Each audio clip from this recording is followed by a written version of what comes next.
'గామి' అనే ఒక సినిమా విశ్వక్సేన్‌ది. 6 ఏళ్ళు పాపం ఏదో క్రౌడ్ ఫండింగ్‌తో షూట్ చేస్తా ఎట్టకేలకి ఓ రకంగా రిలీజ్ అయింది. బుక్ మై షో యాప్‌లో దానికి చాలామంది 000 రేటింగ్‌లు ఇచ్చారు. అఫ్‌కోర్స్ మన రివ్యూలు ఇచ్చిన రివ్యూయర్స్ అయితే బాగుందని చెప్పినప్పటికీ, బుక్ మై షోలో మాత్రం ఏదో పిచ్చి పిచ్చి రివ్యూలన్నీ ఇచ్చారు. ఇది బాలేదు యాక్ యాక్ అని. సరే యాక్ సినిమే ఎవడు చూడకండి. 2 రోజులో 3 రోజుల్లో థియేటర్‌లో సందడి చేసి వెళ్ళిపోయింది. సంతోషం. తర్వాత అదేంటో ఓటీటీలో రిలీజ్ అయిన తర్వాత ముబ్బడిగా చూసి జనాలు ఎక్కడో తీసుకెళ్ళి పెట్టారు ఆ సినిమాని. ఎన్ని అవార్డులు ఇచ్చినా తక్కువ ఇలాంటి సినిమాకి అని చెప్పారు. అండ్ క్రౌడ్ ఫండింగ్ సినిమా కూడా ఇంత ఇదిగా తీస్తున్నారా, ఇంత చక్కగా తీయొచ్చా, భారీ బడ్జెట్ సినిమాలు తీసే నిర్మాతలు నేర్చుకోండి అయ్యా, స్క్రిప్టులో విషయం ఉంటే చాలు, పెద్ద హీరోలను తీసుకొచ్చి ఇంకేదో చేసి మీరు చాలా కష్టపడాల్సిన అవసరం లేదు, కాన్సెప్టే మీకు మాట్లాడుద్ది, హీరోలకి విచిత్రమైన గెటప్లు వేసి డ్యాన్సులు చేయించి ఇంకేదో చేయించి వాళ్ళ చుట్టూల కుర్ర హీరోయిన్లను తిప్పితే వచ్చేది ఏం లేదు, వాళ్ళని మోసినంత మాత్రం వచ్చేదేం లేదు, కంటెంట్ ఉన్న సినిమాలు చేయండి అని చెప్పేసి చాలామంది అన్నారు. సరేలే, ఇటు విన్నారు అటు వదిలేశారు. ఇప్పుడు ఎందుకు చెప్తున్నానంటే ఓటీటీ ప్రేక్షకుల గురించి మాట్లాడుతున్నాను నేను. అండ్ తర్వాత ఏం జరిగింది, ఏం సినిమా వచ్చిందబ్బా ఇలా ఓటీటీలో success? Ghaati. Anushka Ghaati cinema release అయిన తర్వాత అసలు ఇది ఘాటి కాదు ఇంకేదో అదేదోటి ఈటీ ఆటి అని చెప్పేసి దాన్ని అటు పడేశారు. ఈస్టర్న్ ఘాట్స్ వెస్టర్న్ ఘాట్స్ గురించి హిమాలయాల గురించి మీరు చదువుకుంటారే తప్ప అక్కడ నిర్మించే సినిమాలని మీరు అసలు ఎందుకు చూడరో తెలియదు, ఆ ప్రకృతిని ఎందుకు ఎంజాయ్ చేయరో తెలియదు. గామి కూడా అంతే, అటు హిమాలయ సైడ్ ఏదో ఆ ప్రకృతి అందాలన్నీ చూపించింది వాళ్ళకున్న బడ్జెట్లో ఇంకా చెప్పాలి అంటే. నెక్స్ట్ ఇప్పుడు ఇటువైపు ఘాటి ఈస్టర్న్ ఘాట్స్లో వచ్చినటువంటి సినిమా, అక్కడ లోపల శీలవతి అనే ఒక అరుదైన ఇది ఉంటుంది, వాళ్ళ జీవనాధారం అదే. ఘాటీలు కొండలెక్కి జీవనోపాధం చేస్తారు, ఇంకేదో చేస్తారు. అంటే పుష్పలో కూడా అదేలే అఫ్కోర్స్, బట్ ఆ స్మగ్లింగ్ వేరు ఈ స్మగ్లింగ్ వేరు. బట్ వీళ్ళు ఒక ప్రాంతాన్ని ఎంచుకొని అక్కడ జరిగే ఇన్సిడెంట్స్ అన్ని కళ్ళకు కట్టినట్లుగా చూపించడంలో సక్సెస్ అయ్యాడు క్రిష్ డైరెక్టర్. అసలు అలా తీసుకెళ్ళిపోయింది ఆ ప్రాంతానికి, నిజంగా అక్కడ ఇంత జరుగుద్దా అని. ఆ సినిమాని రిలీజ్ చేస్తే అనుష్క వీర లెవెల్లో యాక్ట్ చేస్తే, ఎందుకో మరి మన ఈ పురుషాధిక్యత ఉన్న సమాజం అనేది మరి సినిమా ఇండస్ట్రీలో కూడా ఉందో లేదో నాకు తెలియదు, కానీ ఒక హీరోయిన్ స్టార్ ఇమేజ్ తెచ్చుకుంటే మరి మేము హీరోలు అయ్యి ఉండి మాకేం కావాలని అనుకున్నారా? ఇంకేంటో ఆ సినిమా ఫ్లాపు అన్నారు. ఓటీటీలో రిలీజ్ అయిన తర్వాత బ్రహ్మరథం పట్టారు ప్రేక్షకులు, ఎక్కడికో తీసుకెళ్ళి పెట్టారు ఆ సినిమాని. ఇప్పుడు చూస్తూనే ఉన్నారు. ఎందుకు ఇవన్నీ చెప్తున్నానంటే ఇప్పుడు ఇక్కడికి రావాలి అఖండ దగ్గరికి. బాలయ్య సినిమా అఖండ రిలీజ్ అయింది. కమర్షియల్ ఎలిమెంట్స్ కోసం బాలయ్య సినిమా చేయలా, ఆయన అందచందాలు ప్రదర్శించడానికి చేయలా, ఆయన విన్యాసాలు చూపించడానికి చేయలా, ఆయన చుట్టూ కుర్ర హీరోలు తిరిగి ఏదో ఎగిరెగిరి డ్యాన్సులు చేయాలని చేయలా. ఇంకా చెప్పాలి అంటే స్టార్టింగే ఆల్రెడీ ఉన్న హీరోయిన్కి దండేశారు. నెక్స్ట్ ఇంకొక అమ్మాయి సిట్యువేషనల్ పరంగా తీసుకొచ్చి ఒక సాంగ్ ఏదో ఎంటర్టైన్మెంట్ కోసం ఉన్నా కూడా పాపం ఆ హీరోయిన్ కూడా ఇంటర్వెల్ లోపే చంపేశారు.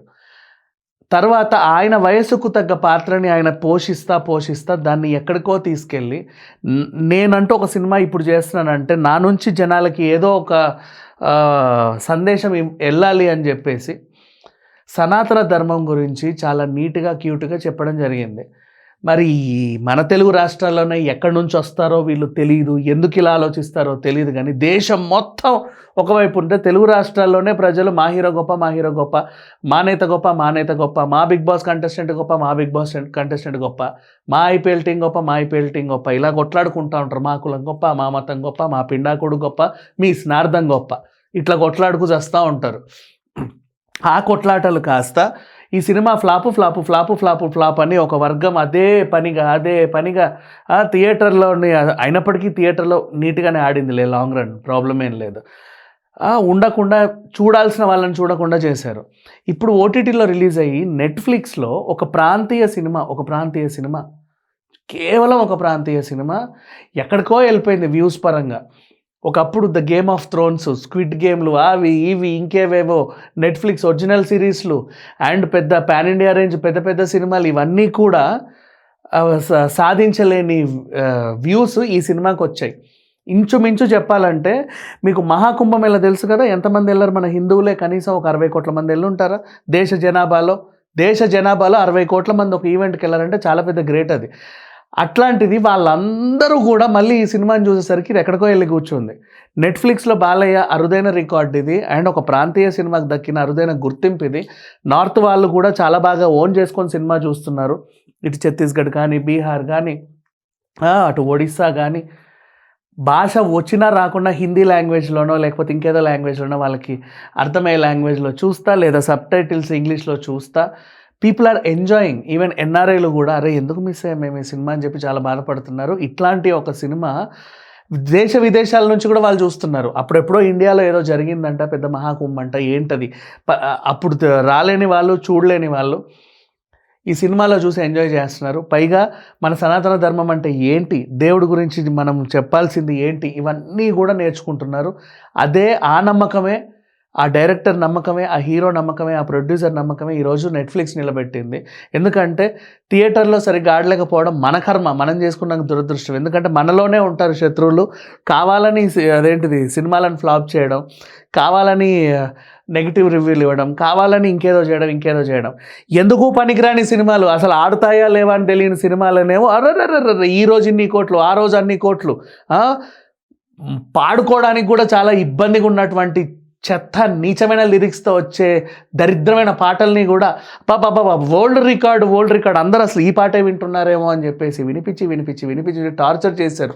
ఇట్లాంటివి కూడా మనం చూసాం. అయినప్పటికీ కూడా అందరి మనసుల్ని కదిలించింది అఖండ ఈరోజు ఈ పొజిషన్లో ఉంది అంటే, నిజంగా చెప్పాలంటే సనాతన ధర్మం ఈరోజు భారతదేశ వ్యాప్తంగా చాలామంది కూడా ఓన్ చేసుకుంటున్నారు. ఇంకా చెప్పనా మీకు బాగా అర్థమయ్యేలా చెప్పాలంటే, ఇప్పుడు సమ్మక్క జాతర జరుగుతుంది, పక్కన పెడదాం.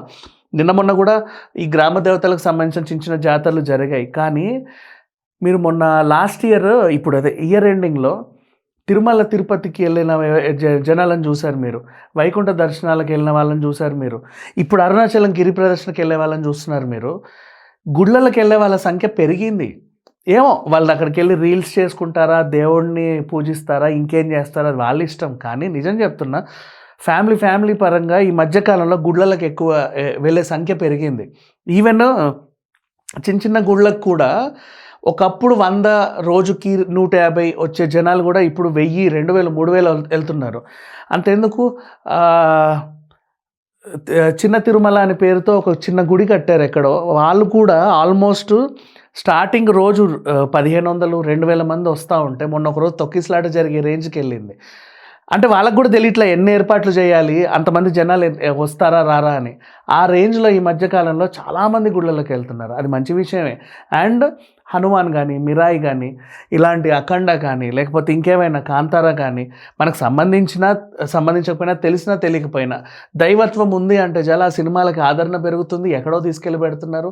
హనుమాన్ సినిమా కూడా మీకు తెలుసు, ఆ చిన్న లాస్ట్ క్లైమాక్స్ ఎలిమెంటే సినిమా నిలబెట్టింది. ఈవెన్ మిరాయి కూడా అంతే. అట్లా ఈ సినిమా ఈవెన్ ఇక్కడే కాదు, ఎందుకు నార్త్లో బాగా ఎంకరేజ్ చేస్తున్నారంటే, మీకు మంచి ఎగ్జాంపుల్ కార్తికేయ సినిమా. నిఖిల్ది కార్తికేయ సినిమా ఇక్కడ రిలీజ్ అయ్యి ఏదో సైలెంట్గా కూర్చుంది. ఆ టైంలో బాలీవుడ్లో థియేటర్ సీన్ లేక ఖాళీగా ఉంటే ఒక ప్రింట్ తీసుకెళ్ళి ఊరికే సరదాగా వేశారు, 4 ప్రింట్లు. అది కాస్త 3000, 4000 ప్రింట్లకు వెళ్ళింది. అసలు తెలియకుండా ఆయన ప్రమేయం లేకుండా నిఖిల్ అనే ఒక చిన్న హీరో పాన్ ఇండియా హీరో అయిపోయాడు. తర్వాత ఇప్పుడు అంటే ఇప్పటికీ కూడా ఆయన పాన్ ఇండియా లెవెల్లో సినిమాలు రిలీజ్ చేసుకోకపోయినా సరే ఒక ప్రింట్ అక్కడికి వెళ్ళి ఆయన అలా నిలబెట్టింది. అంటే నార్త్లో దైవత్వానికి చాలా దగ్గరగా బ్రతుకుతున్నారు చాలామంది, ఓన్ చేసుకుంటున్నారు చాలామంది. అండ్ ఇట్లాంటి సినిమాలు ఏమైనా వస్తే వదలకుండా చూస్తున్నారు. అందుకే కదా యానిమేషన్లో చూపించిన మహావతార్ నరసింహ 400 కోట్లు కలెక్ట్ చేసి పెట్టింది. సో ఇట్లాంటి సినిమాలు చాలామంది ఫ్లాప్ అన్నా ఏమన్నా కూడా ఏదో రకంగా జనాలు చూస్తారు, ఆదరిస్తారు అనేది మాత్రం ఇప్పుడు నెట్ఫ్లిక్స్ సాక్షిగా నిరూపితమైంది. నెట్ఫ్లిక్స్లో ఇప్పటివరకు అత్యధికంగా వీక్షించినటువంటి సినిమాల్లో ఒకటిగా అఖండ నిలబడింది అంటే అఖండ పార్ట్ 2 నిలబడింది.